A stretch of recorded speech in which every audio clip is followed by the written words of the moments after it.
नहमदुहु व नुसल्ली अला रसूलिहिल करीम बिस्मिल्लाहिर्रहमानिर्रहीम। मैं बुशरा हसन, क्लिनिकल साइकोलॉजिस्ट, आज आपके साथ एक केस शेयर करूंगी, केस स्टडी अपने क्लाइंट की। मेरे पास एक क्लाइंट आया लास्ट फ्राइडे, जिसकी स्टोरी बड़ी डिफरेंट स्टोरी थी। वो लड़का इधर हमारी कॉलोनी में ही रहता था। बाहर से पढ़ के आया, अब्रॉड से, और उसकी मदर जो है बड़ी वेल ऑफ और सेटल्ड हैं। फादर उसके रिटायर्ड ब्यूरोक्रेट हैं और बिजनेसमैन है, अभी आजकल वो बिजनेस कर रहे हैं। अच्छा, लड़के का क्या था इशू, वो बाहर से यूके से डिग्री लेके आया, तो उसने वहाँ पे बड़ा ओपन माहौल देखा। यहाँ पे भी अच्छी फैमिली से था। उसके बैक ऑफ माइंड में, कॉन्शियस सबकॉन्शियस में एक चीज़ थी, और वो पॉइंट ये था कि जो भी लड़की मॉडर्न होगी, हाईली क्वालिफाइड होगी, वो ज़रूर उसके वो रिलेशनशिप्स होंगे और वो लड़कों में इन्वॉल्व होगी। खैर, उसकी मदर ने उसको 6 प्रपोजल दिखाए अपनी क्लास से, जो कि बड़ी अच्छी खूबसूरत प्यारी बच्चियाँ थी, लेकिन उसने 6 की 6 रिजेक्ट कर दी।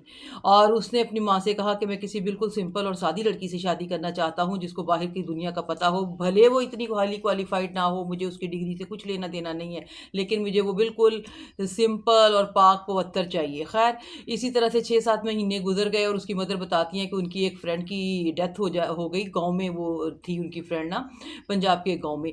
तो वो उधर उनको लेके गई हैं, तो वहीं पे सारी रसूमात हुई। 3 दिन तक वो अपनी फ्रेंड के घर रहती हैं और उधर उनको उनकी बेटी मिलती है, फ्रेंड की बेटी, सिंपल सी शादी थी, जिसने सिर्फ प्राइमरी तक पढ़ा हुआ होता है। और इस लड़के से वो घर आते हैं वापस, तो ये लड़का कहता है कि मुझे उस लड़की से शादी करनी है। तो उसकी माँ खुश हो जाती है कि चलो शादी के लिए तो माना, लेकिन फिर जब उसके फादर से मिलते हैं, उस लड़की के फादर से, तो उसने कहा कि ठीक है, थोड़े अरसे के बाद हम शादी करते हैं, अभी तो बिल्कुल रिसेंटली जो है वो डेथ हुई है उसकी वाइफ, मदर की और उस बंदे की वाइफ की।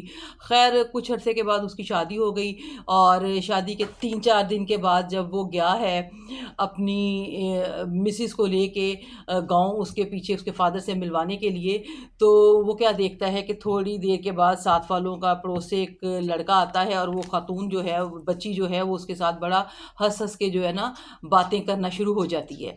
और उसके बाद जैसे ही ये इधर उधर होता है, तो वो फिर उसके साथ राजो न्याज में मसरूफ़ हो जाती है। खैर, इसको बड़ा अजीब लगा, और इसने उसको बुलाया और अपनी बीवी को कमरे में ले गया और उसको पूछा कि ये कौन लड़का है, तुम उसके साथ इतनी फ्री होके क्यों बात करती हो।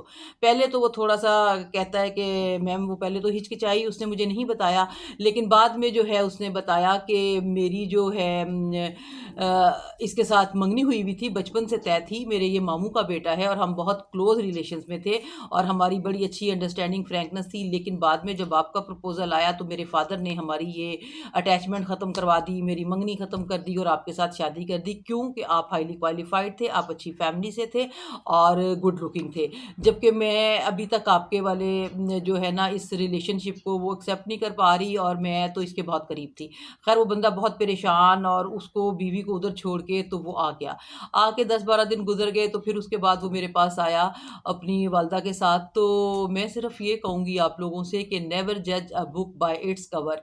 और कभी भी किसी को जो है ना, इसका कंक्लूजन मैं इस केस स्टडी का आपको ये बताना चाहूँगी कि कभी भी किसी को जो है ना, आप उसकी अपीयरेंस पे कोई फैसला मत करें कि कोई अगर हाईली क्वालिफाइड है या मॉडर्न है या वो हेड कवर नहीं करती, तो वो बिल्कुल भी मज़हब के करीब नहीं होगी, या एक बिल्कुल सिंपल है, हेड कवर करती है या बुर्का पहनती है या सादे एरिए में रहती है, तो वो बिल्कुल किसी ऐसे रिलेशनशिप में या फिजिकल रिलेशन में या इमोशनल रिलेशन में नहीं होगी। तो कभी भी आप कोई भी, मैंने अपनी पिछली वीडियो में भी आपको बताया था, बहुत शुरू की जो मैंने वीडियोस बताई बनाई थी, कि आप जजमेंटल होने में इंसान ना बहुत जल्दी करता है, जजमेंट हो जाता है फ़ौरन। हम किसी के बारे में भी कमेंट कर देते हैं कि वो तो ऐसा होगा, वो तो ऐसी होगी, ऐसा नहीं होना चाहिए। फिजिकल अपीयरेंस पे कभी किसी के ऊपर आपको अपनी राय कायम नहीं करनी चाहिए, ताकि बाद में कोई प्रॉब्लम ना हो। तो आप लोग कांटेक्ट कर सकते हैं मेरे से, मुझे अगर आपका कोई मसला है, तो मैं अपना नंबर आपके साथ शेयर कर दूंगी। थैंक यू, अल्लाह हाफिज़।